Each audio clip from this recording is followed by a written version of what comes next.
მოგესალმებით გიორგი, მივესალმებით ჩვენს მაყურებელს, მადლობა ამ შესაძლებლობისათვის. ხო, სხვას ნამდვილად ვერ ვწოდებ, თუ არა აღვირახსნილს იმ დამოკიდებულებას, რა დამოკიდებულებაც მათ აქვთ ამას. ნეცრად ჩამოყალიბდნენ ერთგვარ საზოგადოებრივ სოციალურ პარაზიტებად, რომელიც აბსოლუტურად ყველაფერზე პარაზიტირებენ. აბსოლუტურად ყველაფერზე, ანუ ეს რაღაცა გაუთავებელი ბრძოლა, ფართხალი ძალაუფლების შესანარჩუნებლად ყველა მორალურ თუ ეთიკურ ზღვარს აკარგვინებს. სხვათა იმ მორალურ ზღვარსაც, რომ ირაკლი ყობახიძემ, აი უცებ რომ წარმოიდგინოს ჩვენ მაყურებელმა წარმოუდგეს თვალწინ ეს ადამიანი, ამ კაცმა გადაწყვეტა, რომ მას აქვს თურმე მორალური უფლება, რომ ილაპარაკოს იმაზე, ვის აქვს იმის შესაძლებლობა შევიდეს თუ არა, ვინ უნდა შევიდეს და ვინ არ უნდა შევიდეს, მაგალითად სამების საკათედრო ტაძარში. ამ დონემდე მათი პროპაგანდისტები მოღალატეებს უწოდებენ საქართველოს მართლმადიდებლური ეკლესიის უმაღლეს იერარქებს, ვინც თურმე ხმას არ მისცემს მეუფე შიოს აღსაყდრებას პატრიარქად. ვის გაბედავს კანდიდატურის დაყენებას. ანუ რაღაც არ ვიცი ხა თქვენთან ეთერამდე ვსაუბრობდი სასულიერო პირებთან და განსაცვიფრებელია, რომ ეს რაღაცა ერთი მსახიობი თუ მომღერალი კაცი საკუთარ თავს ამის უფლებას აძლევს. ჩვენ ვიხილეთ და ვუყურებთ ყველა კარგად ხდება, რომ ეს არ არის. თქმა უნდა, კაცო, ეს არ არის სახელმწიფო არხზე ხდება ყველაფერი და მაგის მიღმა რომ დავაკვირდეთ ჩვენ უკვე ამ კამპანიის მეორე მნიშვნელოვანი შენაერთი რაც არის სიუჟეტების შინაარსის, სიხშირე, დამოკიდებულება, აგრესიის ხარისხი, აი ეს მასობრივი დაბომბვა საზოგადოების და მოსახლეობის და ამ დესტრუქციის თესვა, სხვა არაფერია თუ არა, თავად ამ პროცესისთვის ძირის გამოთხვრის მცდელობა ერთის მხრივ და მეორეს მხრივ რაღაც ტექნოლოგიური ამოცანები, რომ ხელები აფათურონ იქ შიგნით როგორც უნდათ, მოასუფთავონ რაღაცა გადაწყვეტილებისათვის მოვედან. ძალაუფლებული მოდელი მთლიანად ხო ამაზე დგას, მათი მთელი ძალაუფლებული მოდელი დგას ამაზე, რაღაც ერთგვარ შოკის ეფექტზე, ანუ აი რაღაც დამოკიდებული რაღაც წალეკვის ეფექტზე და მეორე მხრივ პროპაგანდაზე. აი ეს ორი რაღაც აგრესიული პოლიტიკური რიტორიკა პლუს პროპაგანდა. და ამას იყენებენ ყველა კონტექსტში და ყველაფერზე მოგებო და ამ საკითხზეც ასეთი მიდგომა გადაწყვეტეს. ახლა სწორს ამბობთ, რუსთავი ორის თუ სხვა არხების სიუჟეტებს რომ ნახოთ, ეს არის ჩვეულებრივი ჯერ ერთი რაღაცა რუსული შტამპის და პარადიგმის სიუჟეტები, მაგრამ პირდაპირ კონკრეტული სარჩულით და მითითებით, რომ რაღაცა არის ერთადერთი კანდიდატი და თურმე ამას არ აქვს. მაგრამ ამაზე პასუხი თავად სასულიერო პირებმა გასცეს, ბატონ გიორგი, თავად მეუფეებმა გასცეს. ისეთმა მეუფეებმა, რომელსაც ვერავინ ვერ დააბრალებს, რომ მაგალითად ოპოზიციის მომხრეა, რომ ძალიან ნათელი და ღია განაცხადი, რომ ეს არ არის რაღაცა შთამომავლობითი მონარქია მაგალითად, რომ აქვს თავისი წესები. და ეს წესები ყველაზე კარგად იციან საქართველოს ეკლესიის, მართლმადიდებლური ეკლესიის უმაღლესმა იერარქიებმა.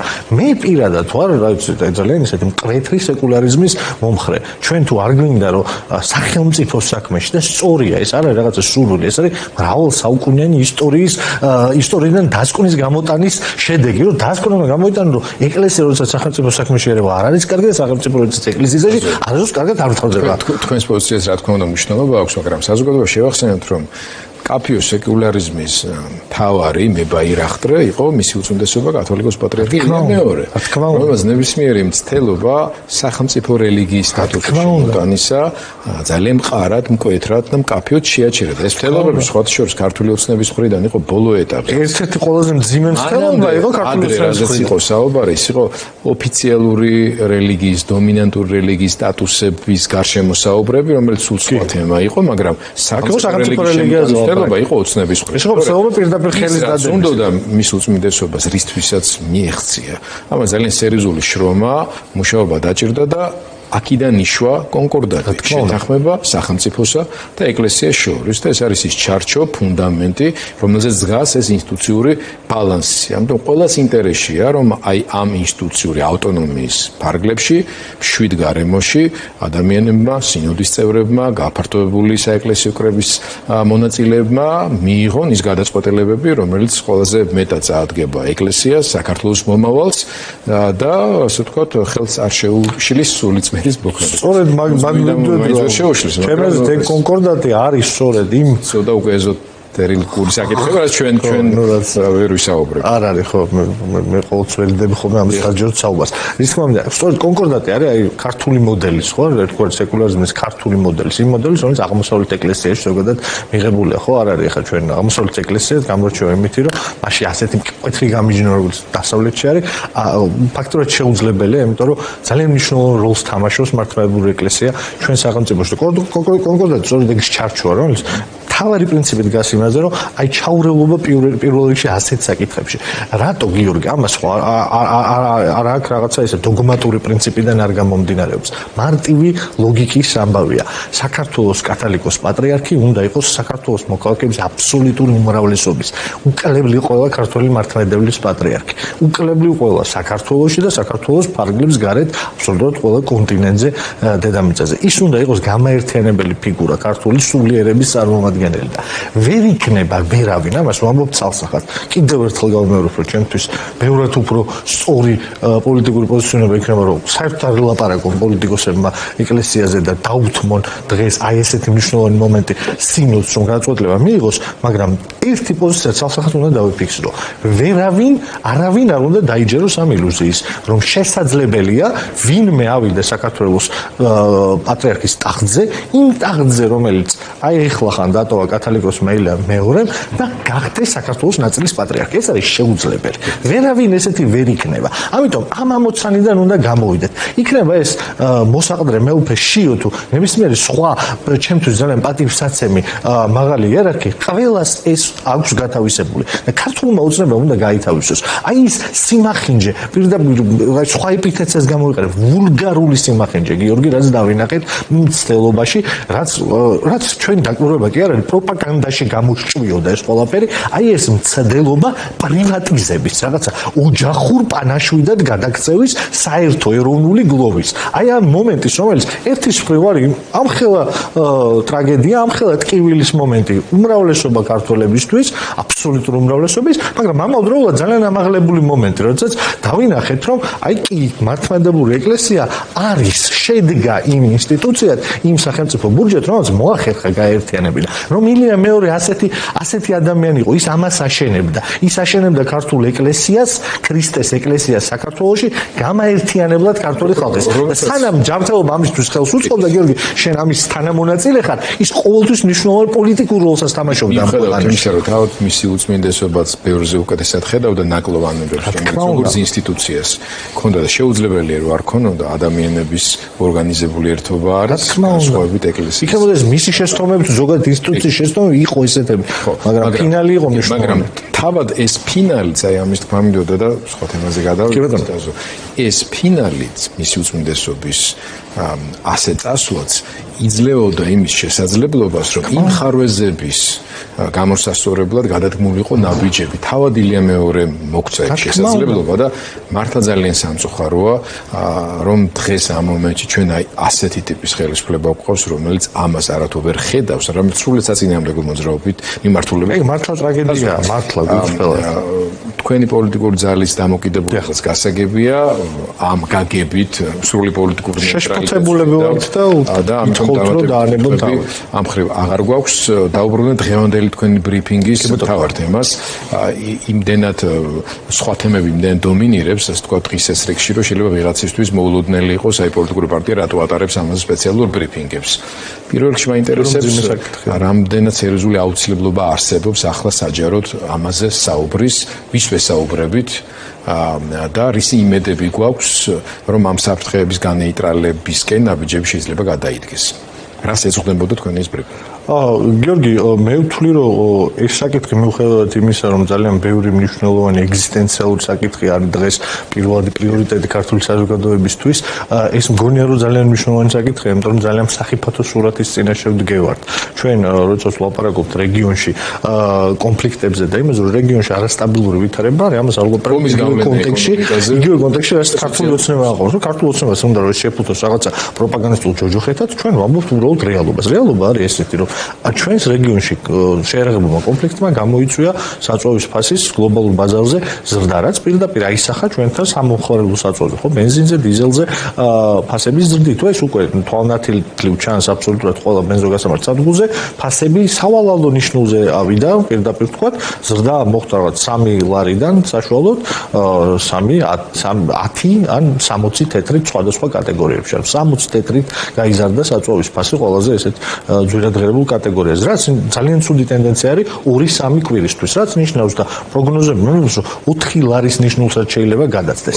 ეს ხო არ არის მარტო საწვავის ფასის ამბავი. ერთი რომ საწვავის ფასი მნიშვნელოვნად მოქმედებს საქართველოს მოქალაქეების აბსოლუტურად უმრავლესობაზე, ალბათ აბსოლუტურ უმრავლესობა არის მომხმარებელი ყოველდღიურად მანქანის, მაგრამ ამის გარდა მანქანას მოიხმარ თუ არა, საწვავის ფასის ზრდა ნიშნავს ქვეყანაში, რომელიც არის იმპორტ დამოკიდებული, აი ქვეყანაში, რომელიც პარლამენტი ეხა ზის და იმის მაგეროთ პარლამენტის საქმე აკეთოს, ესეც აი იმხელა ტრაგედია არის, რამდენი შესაძლებლობა არის ჩვენ წინ გაშლილი, როდესაც აი ესეთი გეოპოლიტიკური ცვლილებები ხდება ქვეყანაში და შენ იზოლაციონიზმში ჩაკეტილი სახელმწიფო გაქვს, რომლის პარლამენტის დაკავებული არის აი ამ ვითარებაში, გარშემო ყველაფერი, აი იმ მდგომარეობაში რო არის, გამოიკვლიოს ფასები იმაზე კვერცხზე და გითხრას რომ კვერცხის ფასი 5% უნდა შემცირდესო და ძალიან ცუდ ამბავს ვეთქვი იმ ხალხს, ვინც ამ კომისიას თვალყურს ადევნებდა და ვინც აი ამ მარაზმში მონაწილეობდა. აბსოლუტურად ყველაფრის ფასი გაიზრდება. საწვავის ფასის ზრდა იმპორტ დამოკიდებულ საქართველოში ნიშნავს პირველ რიგში ყველაზე მყისიერად სასურსათო პროდუქტებზე ფასის ზრდას და შემდეგ აბსოლუტურად ყველა პირველადი მოხმარების პროდუქტზე ფასის ზრდას. ეს არის გარდაუვალი, იმიტომ რომ საწვავის ფასი ელექტროენერგიის ფასთან ერთად ყველაფერზე ზემოქმედებს. ამიტომ აქ არის ლაპარაკი რაზე, რომ მოიქცეთ სახელმწიფო მოიქცეთ სწორად. აი ჩემი შემდეგი კითხვა და საუბრის მნიშვნელოვანი მეორე ნაწილი დავუთმოთ საუბარს იმაზე ირანზე შეტევას და ახლო აღმოსავლეთში მიმდინარე კონფლიქტს თბილისში რომელიმე ოფისში მჭდარი ყველაზე უფრო ძლიერი პოლიტიკოსის ვერ შეაჩერებს თქვენს ის ამიტომ უნდა მოირგო. რა რესურსები აქვს სახელმწიფოს ამ ეტაპზე, რომლის ამოქმედებასაც შეუძლია თუნდაც ნაწილობრივ გაანეიტრალოს ის ეკონომიკური და სოციალური ეფექტი, რომელიც ობიექტურად მოყვება მოვლენების ასეთ განვითარებას, როგორც მინიმუმ მოკლევადიან პერსპექტივაში, იმიტომ რომ ჯერ ომის დასასრული ჰორიზონტზე შეიძლება ჩანდეს, მაგრამ მაინც ძალიან ბუნდოვანია ეს სიტუაცია. გეთანხმები, რომ საქართველოს პირველ ლედის და პრეზიდენტს ნამდვილად არ აქვს იმის უნარი, რომ ჰორმუზის სრუტე გახსნას ეხლა.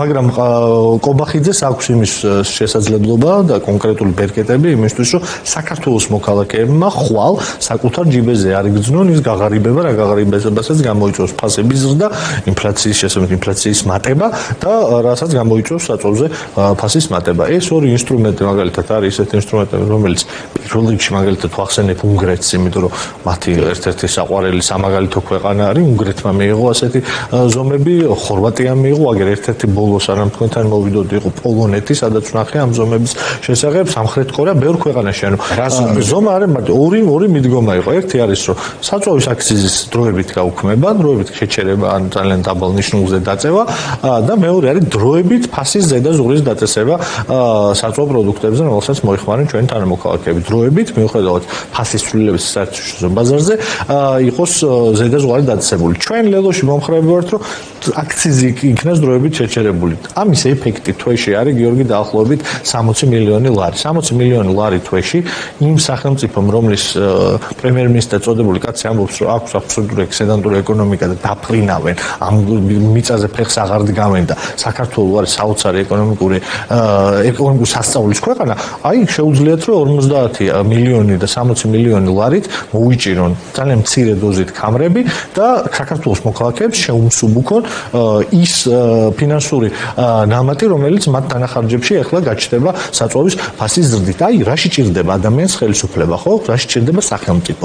როდესაც აი ესეთი ექსტრაორდინარული და რთული ვითარებები არის, რომ გვერდში დაუდგეს, რომ თავისი ფუნქცია შეასრულოს. არა იმაში, რომ 24 საათი ყიყინებდეს აბსოლუტურად ყველაფრიდან, უთოშით ლაპარაკობდეს მათი პროპაგანდისტიან, რომელიღაცა მათი ჯიბის არხი, რომ ისა რა ქვია, ეკლესიაში ვინ უხემძღვანელებს მომავალში საქართველოს საპატრიარქოს. ეს მათი საქმე არ არის, მაგრამ მათი საქმეა, რომ მიფიქრონ იმაზე საწვავის აქციზი, რომელიც 2017 წლის შემდეგ გააორმაგეს, გიორგი, გააორმაგეს 250 ლარიანი აქციზი 500 ლარიანი გახადეს და ამით აბსოლუტურად ყველა ქართველს საწვავის ფასი გაუზარდეს. ეხა მაინც როდესაც აი ასეთი ვითარებაა და შეიძლება რაღაცა ძალიან მძიმე ნიშნულზე ავიდეს ეს ფასი, ეხა მაინც გამოიჩინონ პასუხისმგებლობა და საქართველოს მოქალაქეებს ის გაუკეთონ ისი საშუალებაც აქვს, თორე ფასების შემცირების საშუალება არ აქვს. აი იდიოტიზმი აქ ჩანს, აი იზოლაციონიზმის აბსოლუტური აბსურდი. აი ასეთ ვითარებაში, რომ რამდენი კვირა არის თუ რა თვეზე მეტია, ხო?